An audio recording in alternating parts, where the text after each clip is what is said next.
नमस्कार, सुप्रभात.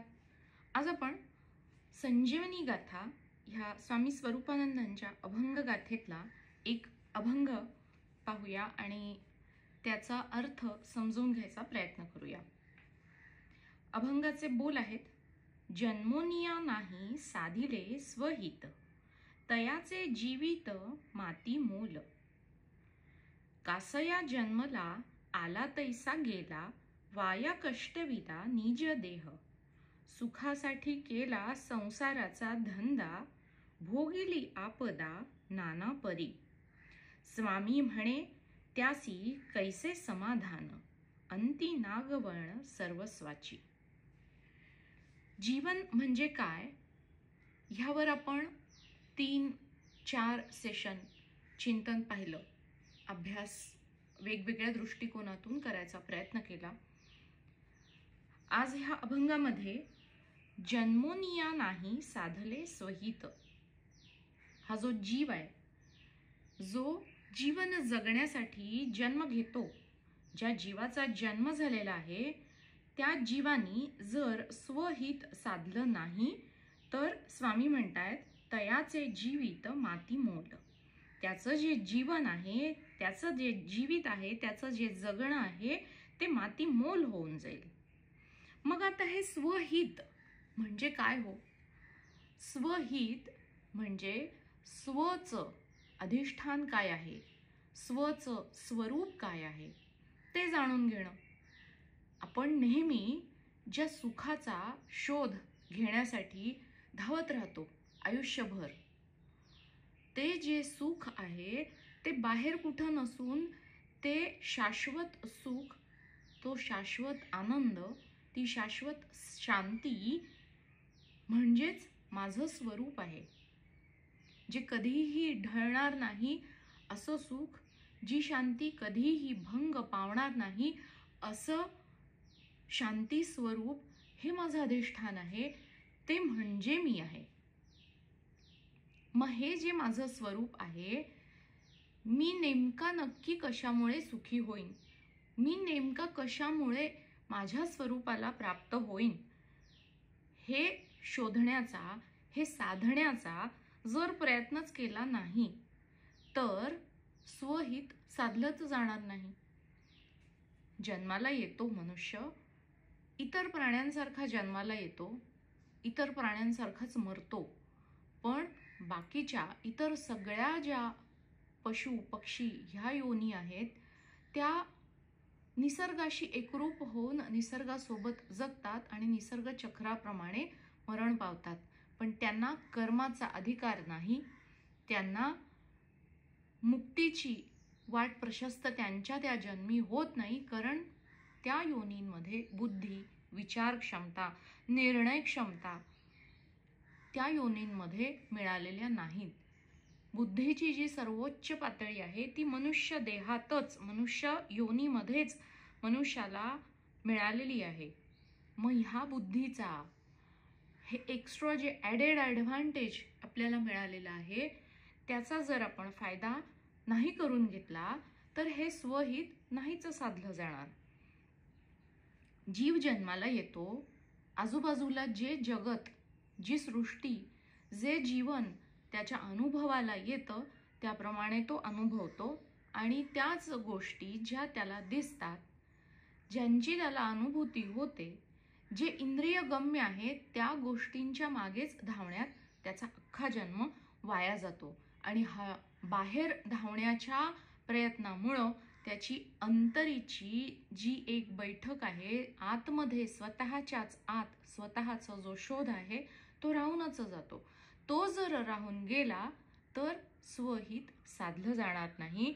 आणि स्वामी म्हणतात जन्मोनिया नाही साधले स्वहित, तयाचे जीवित माती मोल. आता हे माती मोल, खरं म्हणजे माती हीच मूल्यवान आहे. माती हेच तत्व आहे जे तुमच्या माझ्यामध्ये आतमध्ये आहे, विद्यमान आहे. माती म्हणजे पृथ्वी तत्व. ह्या मातीमध्येच इतरही 4 जी पंचमहाभूतांमधली जी 4 महाभूत आहेत ती त्या मातीमध्येच आहेत. म्हणजे काय?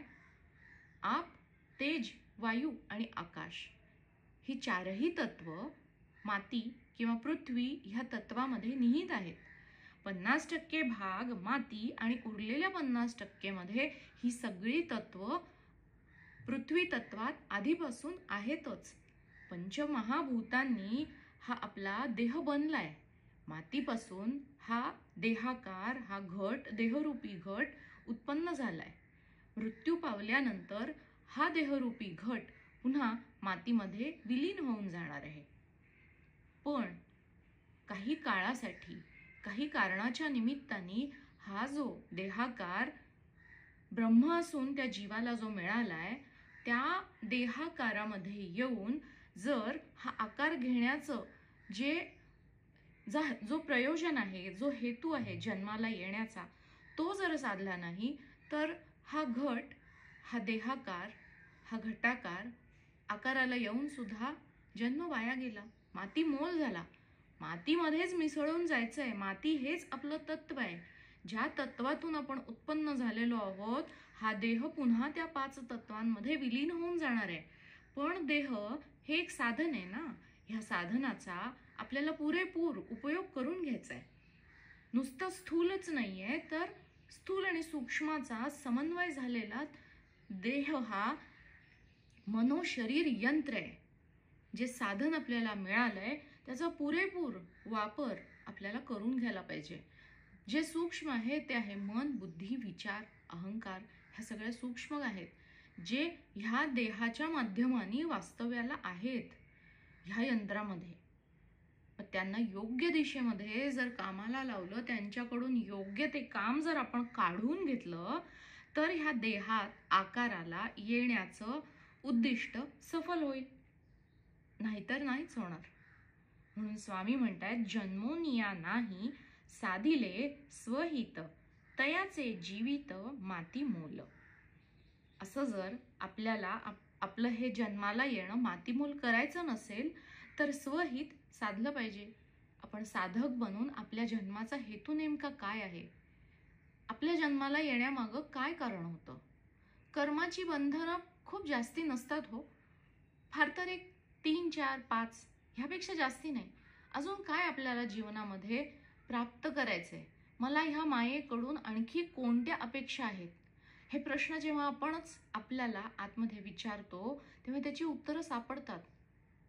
कुणी म्हणतो मला 1 करोड रुपये कमवायचे होते, ते कमवले, ते कमवून झाले तरी समाधान आहे का? मिळवले ना, जे हवं होतं ते मिळालं, पण त्यात तृप्ती आहे का, त्यात समाधान आहे का? आणखी जरी 1 करोड रुपये ईश्वराच्या कृपेने तुला मिळाले तरी तुला जर त्यात समाधान मिळणारच नसेल तर ते तुझ्या जीवनाचं उद्दिष्टच नाही.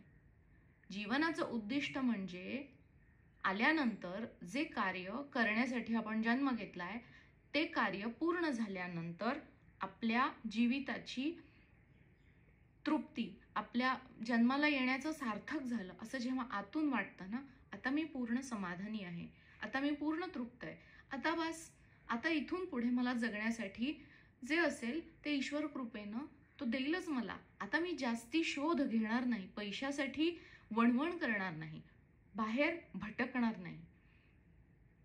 त्याच्या कृपेने जे मिळायचं आहे, जे आवश्यक आहे ते तो देईलच. ह्या भावामध्ये जर जीवन जगलो, मग आता कुणाचं जीवनाचं उद्दिष्ट असेल, एखाद्याला प्रेमाचा शोध असेल, आपल्या माणसाचा शोध असेल, ज्याला सोलमेट म्हणतात. समजा ते जरी मिळालं तरीही सगळी मतं 100% तंतोतंत जुळतात का? नाहीच जुळत. किंवा आणखी कुणाला नाव हवंय, इज्जत, पैसा, शोहरत हवाय, आणखी कुणाला घर हवंय, मोठं घर हवंय, मोठी गाडी हवी आहे. जे काही असेल त्या भौतिक गोष्टी किंवा ह्या भौतिक जगातली आकर्षणं हीच तर उद्दिष्ट असतात. कुणी सेवा हाच जीवनाचा उद्देश घेऊन जन्माला आलेला असतो. तो सेवा करून ईश्वरा हीच तू माझी अंतिम सेवा आहे असं मानून घे. हे जेव्हा प्रत्येक वेळेला त्याच्या प्रत्येक कर्मामध्ये हा भाव आणत जाईल तेव्हा ती बंधनं आपल्या आपण ती झिजत जातील, सुटत जातील मागे, आपल्या आपण त्या गाठी सुटत जातील. त्यामुळं हे प्रत्येकाचं उद्दिष्ट वेगळं आहे आणि ते प्राप्त झाल्यावर जेव्हा तृप्ती येते, समाधान येतं, जेव्हा असं वाटतं की आता जे मला मिळवायचं होतं ते मी मिळवलं, हे जेव्हा आतून, शेवटी आपलंच मन आहे हो, आपलंच सूक्ष्म शरीर आहे, आपल्याच वासना आहेत, आपल्याच कामना आहेत, आपल्याच इच्छा आहेत, किंवा माझ्याच इच्छा आहेत, माझ्याच कामना आहेत, माझंच अपूर्ण राहिलेलं काहीतरी कार्य आहे जे पूर्ण करायला मी जन्म घेतलाय. त्यामुळे त्याचा शोध मला ह्याच जन्मामध्ये घेतलेला अधिक बरा. जर तो नाही घेतला गेला तर पुन्हा ही संधी कधी मिळेल कुणी सांगावं? 84 लक्ष योनी आहेत. कृमी, कीटक, जलचर, उभयचर, हिंस्र प्राणी, पाळीव प्राणी, प्राण्यांमधले अनेक जाती, वनस्पतींमधल्या अनेक जाती, पक्षी, जलचर, थलचर, नभचर, 84 लक्ष योनी आहेत. तो सगळा प्रवास करून पुन्हा आपल्याला मनुष्य देह कधी मिळणार आणि पुन्हा ही बुद्धी कधी होणार आणि त्यासाठी आपण प्रयत्न कधी करणार? केवढा काळ निघून जाईल. त्यामुळे हा जो जन्म मिळालाय, ह्याच जन्मामध्ये ह्या उद्दिष्टाची पूर्ती करून मी माझ्या जीवनाचं लक्ष नेमकं काय आहे हे शोधायचा प्रयत्न करणं हे माझ्याच हाती आहे. आणि त्यासाठीच गुरूंना शरण जाणं खूप महत्त्वाचं आहे. जे कुठेतरी एक मिसिंग लिंक असते ती गुरु आपल्याला दाखवून देतात. ते दिसत नसेल तर योग्य ती दृष्टी देतात, त्यासाठी ज्ञान देतात. ज्ञान दिल्यानंतर त्या ज्ञानाची अनुभूती येण्यासाठी त्या ज्ञानाचे डोळे सुद्धा, त्या ज्ञानाला पाहण्याची दृष्टी सुद्धा तेच देतात. त्यामुळं गुरूंना शरण जाणं हा सर्वात सोपा उपाय आहे. पुढे स्वामी अभंगामध्ये म्हणतात, कासया जन्मला आला तैसा गेला, वाया कष्टविला निज देह. जर स्वहित साधलं नाही, मनुष्य जन्मामध्ये येऊन सुद्धा, ही अनमोल संधी मिळून सुद्धा जर त्या जीवानी स्वहित साधलं नाही, जर आयुष्यभर तो पैशाच्याच मागे धावत राहिला, प्रसिद्धीच्या, नावलौकिकाच्या मागेच धावत राहिला, जर ह्या भौतिक गोष्टीतल्या सुखांमागच जर धावत राहिला, तर त्याची ही धाव कायम बाहेर मायेमध्येच असेल आणि ही माया कधीही न संपणारी आहे. अज्ञानातून जी माया उत्पन्न झाली तिचा बाध, तिचा अंत कधी होऊ शकेल? जेव्हा अज्ञानाची निवृत्ती होईल.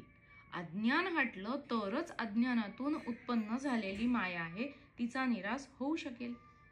पण त्यासाठी ज्या माझ्या कामना आहेत की ज्या नश्वर आहेत, ह्या मायेकडून ज्या मी इच्छा अपेक्षा ठेवलेल्या आहेत, ते कसं अज्ञान आहे ह्याचा पत्ताच सामान्य माणसाला नसतो.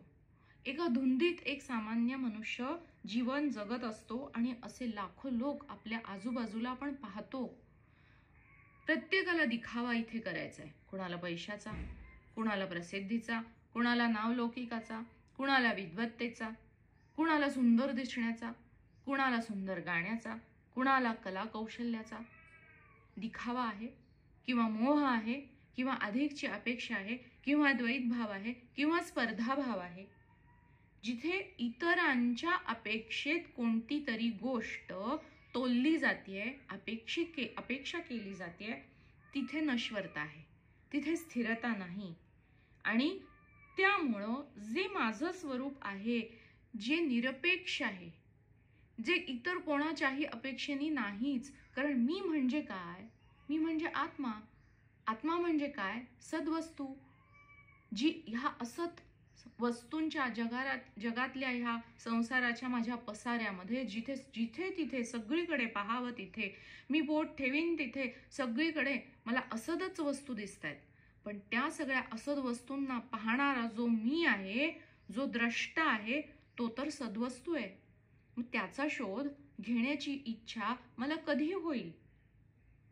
जर ती नाहीच झाली तर स्वामी म्हणतात, हा जीव जन्माला आला आणि मेला, पण ह्या जन्माला येण्यामागे आणि मृत्यूच्या नंतर त्याचा हा प्रवास, ही जीवन यात्रा वाया गेली. ते म्हणतात, वाया कष्टविला निज देह.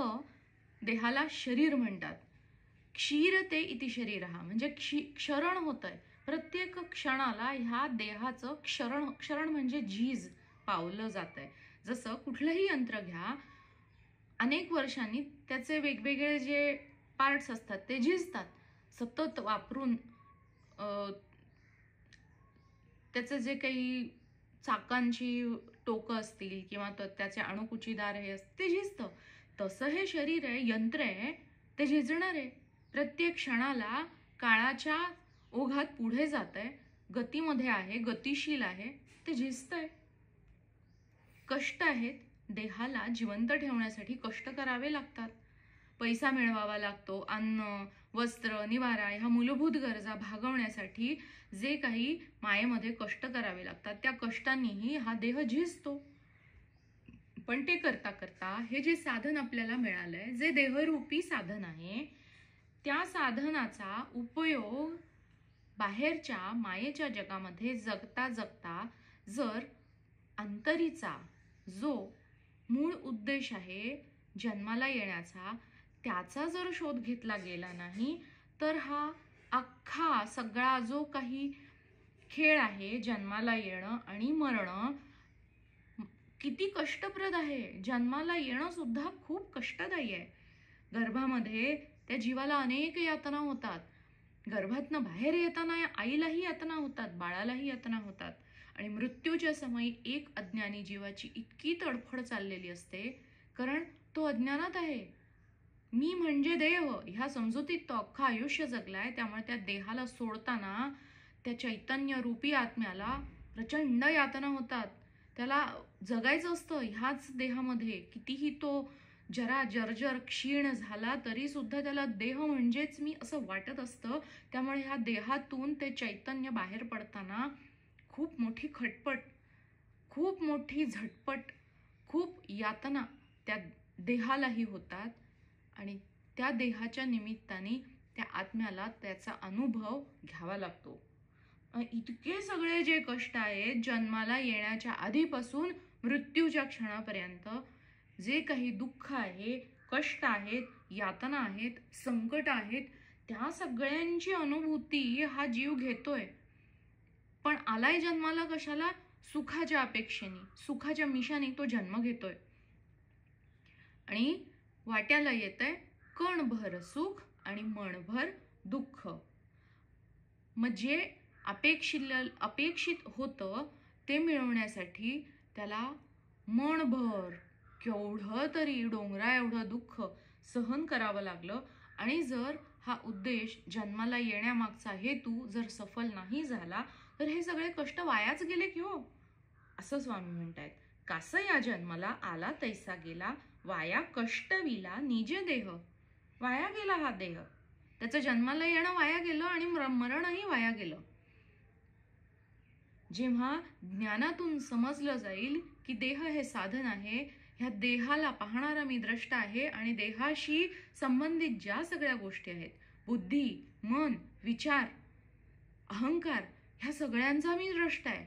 हे सगळं केवळ साधन आहे आणि मी म्हणजे सद्वस्तू आहे, आत्मतत्व आहे, सच्चित आनंद घन आहे. आणि मी माझ्या स्वरूपाला प्राप्त करण्यासाठी ह्या देहामध्ये जन्म घेतलाय. ठीक आहे, मागच्या जन्मी काहीतरी चुका केल्या होत्या, चुकीच्या समजुती होत्या, अज्ञानामुळं मी माझेपणामध्ये बऱ्याच गोष्टी धरून ठेवलेल्या होत्या. पण आता जर ज्ञानमार्गाकडे माझी ओढ निर्माण झाली आहे, तर ह्या गोष्टी सोडून कशा द्यायच्या? माझा स्वधर्म म्हणजे काय? त्याग करायचाय म्हणजे काय? सोडून द्यायचंय म्हणजे काय? ज्यांनी दुखावलंय त्यांना माफ करायचं. त्यांनी माफी मागायच्या आधीच माफ करायचं. का? कारण त्यांनी आपल्याला दुःख दिलं म्हणून ना आपल्याला ही सद्बुद्धी झाली. ज्ञान काय आहे, मी कोण आहे, ह्या प्रश्नांची निदान विचारपूस तरी आपण स्वतःपाशी करू शकतोय. ते दुःख देणारे व्यक्ती किंवा त्या घटना जर नसत्या तर हे कधी झालं असतं का? कधीच नसतं झालं. मग ज्या दुःखांनी आपल्याला सद्मार्गाकडे जाण्याची बुद्धी उत्पन्न केली, त्यांना धन्यवाद देऊन त्यांच्या त्या बंधनातून त्यांनाही आपण मुक्त केलेलं किती चांगलं. ते मुक्त होतील की नाहीत, ते सुटतील की नाहीत माहिती नाही, पण आपल्याकडून आपण तर गाठी सोडवून पुढे जाऊ. त्यासाठी दया आणि क्षमा, क्षमा मागणं आणि क्षमा करणं हे दोन्ही खूप महत्त्वाचं आहे. त्याशिवाय ह्या गाठी, ही बंधनं कधी संपणारीच नाहीत. कधी सासू येते, सुनेला छळते, सून म्हणते आता मी पुढच्या जन्मी तुला बघून घेईन, मग ती सासू बनून येते, ती सुनेला छळते. हा मांजर आणि उंदराचा, उंदीर मांजराला साक्ष आणि मग नंतर मांजर उंदराला साक्ष, हा खेळ चालूच राहतो. त्यासाठी कधीतरी कुठल्या तरी एका जन्मी ज्यांनी दुःख दिलंय त्यांना माफ करणं हा एकच उपाय त्यावर आहे. मी आता स्त्रियांचं उदाहरण दिलं. पुरुषांच्या बाबतीत ऑफिसमधला बॉस आहे, डोक्यावर आहे, डोक्यावर बसून तो दाबतोय, नाही तेवढं काम करून घेतोय, प्रचंड स्ट्रेस, प्रचंड प्रेशर देतोय हाताखालच्या मनुष्याला. हा काय म्हणतो, थांब मी तुला दाखवतो. पुढच्या जन्मी तो बॉस बनून येतो, बॉस त्याच्या हाताखालचा नोकर बनून येतो, मग पुन्हा हा त्याला दाबतो. अशीच ही शृंखला चालू राहते. जे काही आपल्या वाट्याला आलेलं आहे ते आपल्याच कर्माचं फळ आहे हे जेव्हा आपण समजून घेतो तेव्हा आपण आपल्या आयुष्यामध्ये येणाऱ्या प्रत्येक अनुभवाची जबाबदारी आपल्या स्वतःवर घेतो. जेव्हा ही जबाबदारी आपण घ्यायला शिकतो तेव्हा त्या बंधनातून सुटण्यासाठी माया आपसूक वाट प्रशस्त करत असते. आयुष्यामध्ये गुरु आपोआप येतात, योग्य ते मार्गदर्शन करतात, नेमकं साधकाचं कुठं चुकलंय ते सांगतात. त्यांनी सांगितलेलं ऐकायला खूप छान असतं, पण त्या वचनांवर हुकूम वागणं, आचरणात आणणं हे खूप अवघड असतं. जर ते आपल्याला ह्याच जन्मी जमलं, पटलं, जमलं, आचरणात आणायला ते उतरवता आलं आचरणात, तर आपण जिंकलो, तर हा जन्म नक्की सार्थकीला गेल. एरवी जो अज्ञानी जीव आहे त्याबद्दल स्वामी पुढे म्हणतायत, सुखासाठी केला संसाराचा धंदा. हा संसाराचा जो धंदा आहे, धंद्यामध्ये काय असतो, हिशोब असतो, देणी घेणी असतात. तर ती देणी घेणी संपवण्यासाठी आपण गृहस्थाश्रम संसारामध्ये येऊन पडलो. देणे घेण्याचे हिशोब संपवायचे, कुणाचं ऋण आहे ते चुकतं करायचंय, कुणाचे प्रेमाचे हिशोब आहेत, प्रेम देऊन संपवायचं आहे. त्याची जी काही इच्छा होती ती इच्छा पूर्ण करून त्याला तृप्त करायचंय. आपण पुन्हा त्यातून मोकळे झालो. कुणाची शारीरिक सेवा आपण घेतलीये तर ती सेवा परत नको करायला, मग ह्या जन्मी त्या पद्धतीने ती शारीरिक सेवा एक रुग्ण बनून, कोणीतरी घरामध्ये जेव्हा वयस्कर व्यक्ती असते तेव्हा ती केलेली सेवा ही आपल्या बंधनातून सुटण्याचं खूप मोठं एक कर्ममार्ग घडत असतं त्यातून. आणि जर त्याच्या पाठीमागे आपण ही भावना ठेवली की ते जे कोणी गृहस्थ आहेत, वयस्क आहेत ते गृहस्थ, ते माझ्या कुळधर्माप्रमाणे जो कोणी आपला कुलदेव आहे तो कुलदेवच साक्षात ती सेवा माझ्याकडून करून घेतोय, ज्यामुळेही माझी कर्माची बंधनं सुटतायत, ही भावना ठेवून प्रेमाने जेव्हा आपण ती सेवा देतो तेव्हा तिथे उपासनाही आली, कर्माणी उपासना. मग ते ज्ञान मार्गाकडे तो जीव आपोआप प्रशस्त होईल. ज्या संसारामध्ये सुख शोधण्याचा प्रयत्न एक अज्ञानी जीव करत असतो, जर सुख हवं आहे तर द्वैताची दुनिया आहे, जर सुख हवं असेल तर त्या नाण्याच्या दुसऱ्या बाजूला दुःख हे असतंच असतं. जर सुख हवं असेल तर दुःख सुद्धा पचवण्याची ताकद आणि हिंमत असली पाहिजे, तरच आपण सुखाची अपेक्षा करावी. नाहीतर मायेतलं सुख हे सुख नव्हेच मुळी. हे सुख म्हणजे क्षणभराचं सुख आहे, जे सुखानंतर येणाऱ्या दुःखामध्ये परिवर्तित होणार आहे, हे समजून असलं पाहिजे. तेव्हाच एखाद्या सामान्य जीवानी संसारातून सुखाची अपेक्षा करावी. नाहीतर ही माया खरं बघायला गेलं तर आपल्याला काहीही देत नाही. जे काही ती देते, ह्या संसारामधून जे काही मिळतं ते सगळं क्षणभंगूर आहे. आपल्याला असं वाटतं की मी घर घेतलं, मी गाडी घेतली, मी गाडीचा अनुभव घेतला, पण ते घर, फ्लॅट घेतला तर 25-30 वर्षांनी ती बिल्डिंग पुन्हा रिनोव्हेशनला येते. किती दिवस टिकलं घर? 20 वर्ष, 25 वर्ष. गाडी नवीन घेतली, 10-12 वर्षांनी कितीही छान वापरली तरी ती गाडी बदलायला येते, इंजिन खराब होतं. किती वेळ टिकलं सुख? 10 वर्ष. मग ही 10 वर्ष म्हणजे काय? शेवटी कुठल्या तरी प्रत्येकच गोष्टीला नश्वरता आहे, तिचा अंत होणार आहे ना. ते शाश्वत आहे का? नाही आहे शाश्वत, हे आपल्याला माहीत असतं. आपण हे समजून चाललेलो असतो. मी पण एक दिवस हा देह टाकणार आहे, हा देह सोडणार आहे, हे सुद्धा आपल्याला माहीत असतं. पण तरीही मी म्हणजेच देह आहे ह्या गोड गैरसमजुतीत आपण किती अख्खं आयुष्य वाया घालवतो. स्वामी तेच म्हणतायत, सुखासाठी केला संसाराचा धंदा. हे नाटक आहे, हे नाट्य आपण खरं खरं आहे असं समजून चाललोय आणि सुखासाठी हा संसाराचा धंदा केलाय. व्यापार चालू आहे, हिशोबाची देणी घेणी चालूच आहे. आणि ही जी हौस आहे संसार करायची, त्या हौसेपोटी भोगिली आपदा नाना परी. सुखासाठी केला संसाराचा धंदा, भोगिली आपदा नाना परी. मग त्या आपदा, वेगवेगळी संकट, वेगवेगळी कष्ट, वेगवेगळ्या कठीण परिस्थिती येणार आहेत.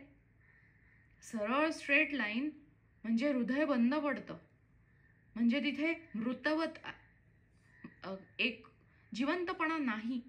पण जर जिवंत असेल तर ती खाली आणि वर, खाली आणि वर, म्हणजे सुख आणि दुःख, पाप आणि पुण्य, चांगलं आणि वाईट, दिवस आणि रात्र हे द्वंद्व सतत चालूच असणार आहे. हे आपण समजून राहूया. हे समजून हा खेळ खेळासमान मानून जर आपण चाललो तर ह्या संसारातल्या कोणत्याही हिशोबात, कोणत्याही व्यापारात आपण अडकून न राहता बाहेर जरी आपण हे सगळे आपले मायेतले व्यवहार करत राहिलो तरी आतून मात्र त्या आत्मतत्वाशी, त्या ब्रह्मतत्वाशी अनुसंधान साधून एक द्रष्टा बनून आपलं हे जीवन जगत राहू. पण ते जर नाही जमलं तर मात्र आपला देह वाया गेला, वाया कष्टविला निज देह. नुसतीच आपण जन्माला येऊन नाना आपदा भोगल्या, वेगवेगळ्या प्रकारचे कष्ट भोगले, वेगवेगळ्या प्रकारची दुःख भोगली, काही उपयोग झाला का? नाही झाला. कुठल्या तरी एका दुःखाने जेव्हा जीव कळवळून उठतो, ती ठेच जेव्हा आत हृदयाच्या गाभाऱ्यामध्ये जाऊन लागते, जेव्हा एखादं दुःख आपल्याला असं अनुभवायला येतं की माझ्या आजूबाजूचे, माझे, मी ज्यांना आपलं मानतो ते कुणीही माझे नाहीत, ह्या कठीण प्रसंगी मी एकटा आहे ही जाणीव ही मायाच आपल्याला करवून देत असते. पण आपण शिकतो का? आपण त्या आलेल्या कठीण परिस्थितीतून काहीच शिकत नाही. ती परिस्थिती येते, तिचा अनुभव देते आणि निघून जाते. आपण पुन्हा पहिल्यासारखेच नर्मदेत लेगोटे. ती नर्मदा कितीही पाण्याला ओलं केलं तरी तो दगड त्यातून बाहेर काढता, त्या दुःखातून आपण बाहेर निघता क्षणी आपण पुन्हा कोरडे, जे ज्ञान होतं ते सगळं सुकून गेलं. पुन्हा आपण पुढच्या सुखाच्या अपेक्षेने ह्या मायेत पुन्हा रंगून जातो, पुन्हा पुढच्या सुखासाठी पुन्हा कष्ट करतो. आपलं सुख घेऊन झालं, आता मुलाच्या आयुष्यात त्याला सुख मिळावं, पुन्हा प्रयत्न चालू होतात. काही लोकांचे तर मुलाचाही संसार झाला, आता माझ्या नातवाला सुख मिळावं ह्यात इच्छा अडकलेली राहते आणि हा संसार संपतच नाही. मग अशा जीवाला नाना प्रकारच्या आपदा, हे जीवन मिळालंय ते आपल्याला शिकवतंय अनेक दुःख, वेगवेगळ्या प्रकारची, ज्या प्रकारची दुःख आपल्याला भोगणं अपेक्षित होतं ती दुःख आयुष्यामध्ये येऊन आपल्याला शिकवायचा प्रयत्न करतायत की ही माया आहे, बघ तू ज्यांना आपलं मानतोस, जे तुझे आहेत, स्वकीय आहेत, ते कुणीच तेव्हा तिथे नाहीत. तू का स्वतःला ह्या सगळ्या संसारातल्या पसाऱ्यात स्वतःला गुंतवून घेतलंयस? तू ह्याच्यापासून सगळ्यातून विरळा आहेस, हे तुला कधीही पटेल ह्यासाठी ही माया सुद्धा प्रयत्नशील असते. वेगवेगळ्या प्रकारची दुःख, वेगवेगळ्या प्रकारची संकट, कधी शारीरिक, कधी आर्थिक, कधी मानसिक, वेगवेगळ्या प्रकारच्या वैफल्य, विषाद आयुष्यामध्ये येतात. पण आपण इतके चिवट असतो की त्या सगळ्या दुःखांना पचवून पुन्हा पहिल्यासारखे तसेच बाहेर येतो आणि पुन्हा ह्या मायेतच गुरफटून जातो. ही एका अज्ञानी जीवाची शोकांतिका आहे. ती आपल्या वाट्याला भोगायला येऊ नये म्हणून गुरु तळमळत असतात. त्यांची ही तळमळ असते सगळ्यांचं कल्याण व्हावं. माऊलींनी ज्ञानेश्वरी लिहिल्यानंतर पसायदान का बरं लिहिलं असेल? त्यांना सगळ्या जीवावर करुणा होती, सगळ्या जीवांवर. त्यांचा देवसुद्धा विश्वात्मक झालेला होता. सगळ्या जीवांचं कल्याण हो, पण ते कल्याण कधी? कारण गुरुवाक्य आहे, त्यांनी बोललेलं खरं होईल. कल्याण व्हायच्या आधी जे खळांची व्यंकटी सांडो, त्यांची जी काही खलवृत्ती आहे ना, ती सगळी संपू दे. तया सत्कर्मी रती वाढो. सत्कर्मामध्ये त्यांची मती, त्यांना रस वाटू दे. म्हणजे हे तमोगुण आहेत, ते तमोगुण आधी गेले की रजोगुण, रजोगुण गेल्यावर सत्वगुण, मग जेव्हा बुद्धी सात्विकी होईल, सत्कर्मांमध्ये तो रत होईल, तेव्हा तो उपासना करून मग त्याला ज्ञान प्राप्ती होईल आणि मग त्याचं कल्याण किंवा कल्याणकारी ज्ञान मार्ग त्याच्यासाठी प्रशस्त होईल. हाच प्रत्येक जीवाचा ठरलेला प्रवास आहे.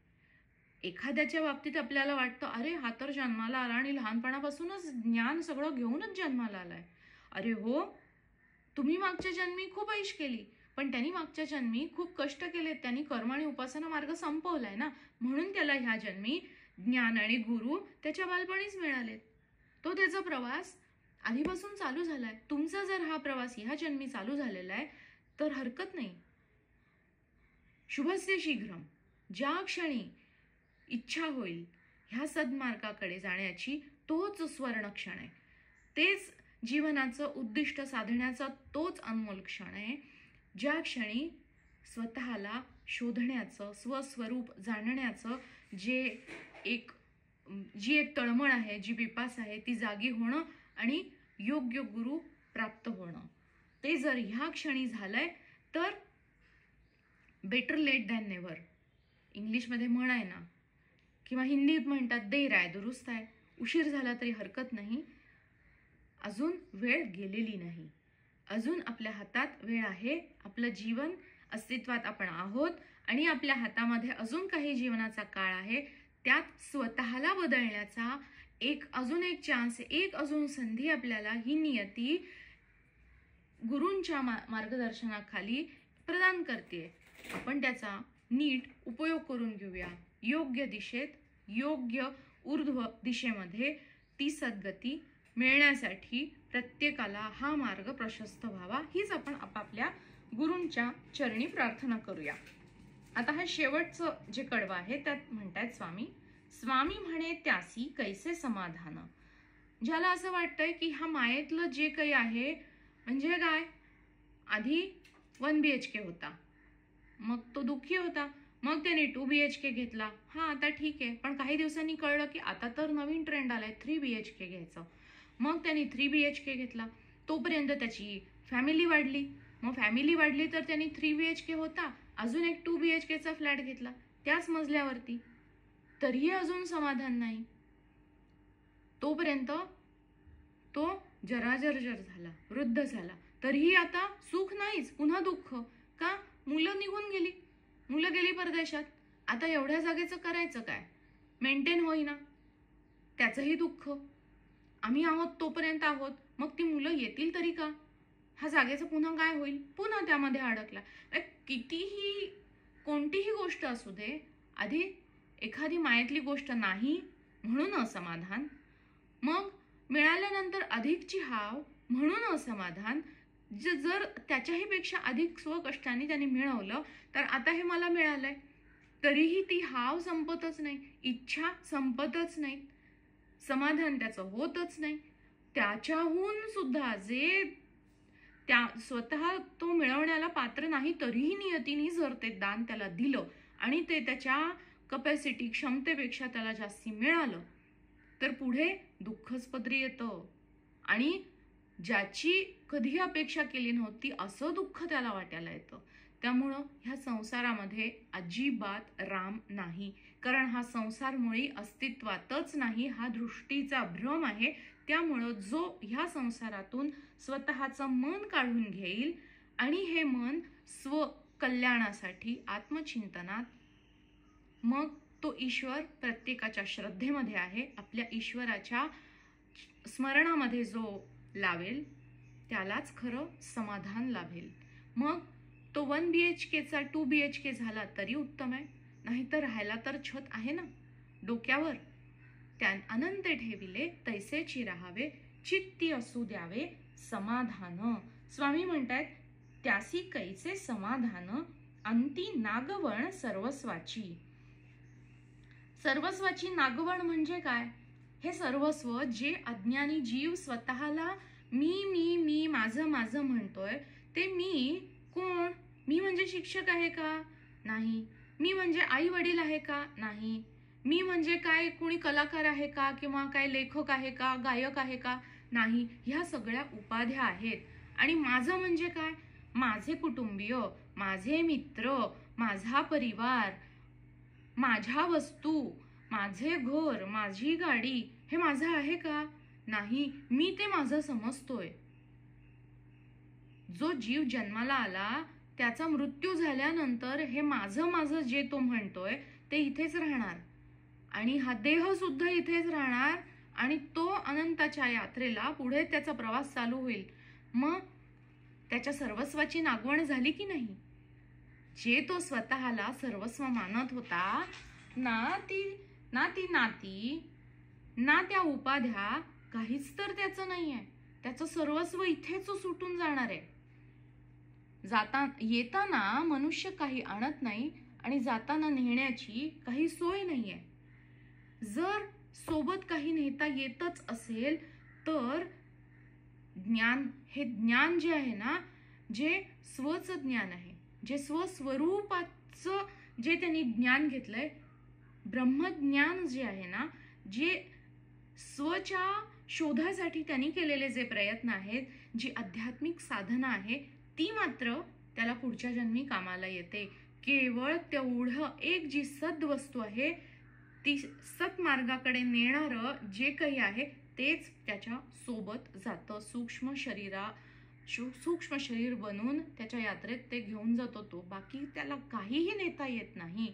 ना पैसा, ना देह, ना पंचभौतिक कोणतीही गोष्ट, त्याची जागा, त्याची माणसं सगळी इथेच सुटणार आहेत. सर्वस्व त्याचं जे तो मानतोय, ह्या मायेतल्या सगळ्या गोष्टी इथेच शेवटच्या श्वासाला ह्या भौतिक जगातच त्याला सोडून सर्वस्वाची नागवण त्याच्या होऊन तो निघून जाणार आहे. मग भलं स्वतःचं स्वहित म्हणजे काय? हे जे माझं स्वरूप आहे, जे ह्या भौतिक जगातल्या प्रत्येक गोष्टीत मी जे स्वतःला पाहतोय ते मी नाही. हा केवळ एक आरसा आहे, जीवनरूपी आरसा. मी कसा आहे हे आरसा मला दाखवतोय. जर एखादा मला दुःख देतोय तर कोणत्या प्रकारचं दुःख दिलेलं होतं ते दाखवणारा आरसा म्हणजे हे जीवन आहे. एखाद्या नातेवाईकांनी कसं वागलंय, त्यांनी जर आपल्याला लुटलंय किंवा त्यांनी विश्वासघात केलाय, तर मी कसा विश्वासघात केला होता, तो विश्वासघात एखाद्याचा केल्यावर कसं वाटतं, हा अनुभव घेण्यासाठी मी जन्माला आलोय, म्हणून त्यांनी तो तसा मला अनुभव दिलाय. जर एखाद्याने माझे 5,000 रुपये घेतलेले, बुडवले, परत दिले नाही, विसरला, तर मी कुणाचे तरी मागच्या जन्मी घेतलेले होते, आणि तो अनुभव मला घेणं बाकी होतं, शिल्लक होतं, तो मी घेतला. आता मी शून्यावर येण्यासाठी झगडतोय, प्रयत्न करतोय. ज्याची जी देणी होती ती देण्यासाठी ही माया आहे, जी मला माझं स्वरूप दाखवून देतेय. आणि ह्या जीवनामधून मला हे शिकायला मिळतंय की ह्या बाहेरच्या कोणत्याही गोष्टी सत्य नाही. ही माया, हे जीवन एक गतीमध्ये जगलं जाणारं स्वप्न आहे. जसं स्वप्नातून आपण जागं झाल्यावर स्वप्नातल्या कोणत्याही गोष्टी जागृतीमध्ये जागं झाल्यावर आपल्याला कधीच पाहायला मिळणार नाहीत, तसं हे माझं जीवन आहे. जीवन एक 100 वर्ष चालणारं स्वप्न आहे. ह्या स्वप्नातून मी जेव्हा जागा होईन तेव्हा जी सूक्ष्म अवस्था असते, त्या सूक्ष्म अवस्थेमध्ये, त्या चैतन्यरूपी अवस्थेमध्ये ह्या संसारातलं, ह्या मायेतलं, ह्या भौतिक जगातलं काहीच तिथे घेऊन जाता येणार नाहीये. कारण ब्रह्मतत्व हेच सर्वत्र आहे. त्यामुळे ह्या ब्रह्मतत्वाची प्राप्ती करण्यासाठी जी साधना आहे, जी सूक्ष्म आहे, तीच फक्त जे माझं स्वरूप आहे तेच मला सोबत नेता येईल. बाकी सगळं इथेच राहणार आहे. बाकी ह्या सगळ्या भौतिक गोष्टींची इथेच सोडून त्या पुढे जावं लागणार आहे. त्यामुळं स्वामी म्हणतायत, अंती नागवण सर्वस्वाची. हे जे सर्वस्व आहे ते सामान्य माणसासाठी त्याचा संसार, त्याच्या भौतिक सगळ्या गोष्टी आहेत. त्यामुळं हेच जे जीवन मला आत्ता मिळालंय, आत्ताचा हा जो क्षण आहे तो खूप महत्वाचा आहे, मौल्यवान हे जीवन मला मिळालंय आणि त्या जीवनाचा मला पुरेपूर उपयोग करून घ्यायचा आहे. कारण ही एक अनमोल संधी आहे माझं स्वहित साधण्यासाठी. माझं स्वरूप काय आहे, मी ह्या सगळ्या जगाला पाहणारा केवळ द्रष्टा आहे. मला इथे कोणत्याच गोष्टीमध्ये अडकायचं काही कारण नाहीये. कारण ही जी भौतिक सगळ्या ज्या गोष्टी आहेत, वस्तू, व्यक्ती, पदार्थ, घटना, जे दिसतंय, जे अनुभवायला येतंय, ऐकतोय आपण, ज्याची स्पर्श घेतोय किंवा गंध, ह्या सगळ्या ज्या अनुभूती आहेत त्या केवळ केवळ आणि केवळ अनुभव आहेत, जे येतात आणि जातात, ज्यात सत्यता अजिबात नाही. त्यामुळं हे बाहेर जे दिसतंय त्यात स्वतःला पाहणं सोडून देणं ह्यातच शहाणपणा आहे. जो साधक बनून स्वतःचं हित म्हणजे स्वतःचं स्वरूप काय आहे ते जाणून घेण्यासाठी सतत प्रयत्न करतो, त्याच्या मदतीला हे गुरुक्षेत्र धावून धावून त्याला मदत करायला इकडून तिकडून जिथून तिथून कोणत्या ना कोणत्या रूपात त्याला मदत मिळते. एखादा ग्रंथ त्याच्या हाती लागतो, कुणाची तरी लेक्चर्स आवडू लागतात. ते जेव्हा एखादा साधक पूर्ण रुची घेऊन, आवड घेऊन ऐकायला लागतो, तेव्हा कुठून तरी एखादा मार्ग प्रशस्त होत असतो. कुठून तरी गुरु आपल्या आयुष्यामध्ये अवतीर्ण होतात. प्रत्येकाचे गुरुही ठरलेले आहेत आणि एकदा का गुरूंच्या चरणी आपण समर्पित झालो की तो कल्याणकारी मार्ग आपसूक प्रशस्त होतो. हेच स्वामींनी ह्या अभंगामध्ये सांगितलंय. हा एकच अभंग आहे, पण सगळ्या जीवनाचं सार ह्या एका अभंगामध्ये सामावलंय. अशी ही संतांची कृपा आपल्या सगळ्या मराठी लोकांवर झालेली आहे. आणि आपल्या महाराष्ट्रात तर संतांचं पीक चालू होतं. केवढे संत आहेत आणि ह्या अभंगवाणीमधून त्यांच्या एक सार गर्भित असं सगळं जीवनाचं सार काही 4 ओळींमध्ये सगळ्यांनीच मांडून ठेवलंय. आपापल्या परीने त्यांनी सांगायचा प्रयत्न केलाय. आजचा हा एक प्रयत्न होता संजीवनी गाथेमधला स्वामी स्वरूपानंदांचा जो एक अभंग आहे तो आपण प्रयत्न केलाय समजून घ्यायचा. आणि गुरुकृपेने आपण हे नुसतंच समजून घेऊन सोडून द्यायचं नाहीये, तर त्यातलं आपल्याला काय उतरवता येईल त्यासाठी आपण प्रयत्न करत राहूया. सतत ह्या शब्दांना स्मरणात ठेवायचाही प्रयत्न करूया. बाकी आपल्या प्रयत्नाला योग्य वेळी योग्य काळी मार्ग प्रशस्त करणारं किंवा ते आचरणात उतरवण्यासाठी गुरुक्षेत्रच आहे. गुरुक्षेत्राची कृपा योग्य वेळी होईल आणि मगच त्या जीवाचं कल्याण होईल.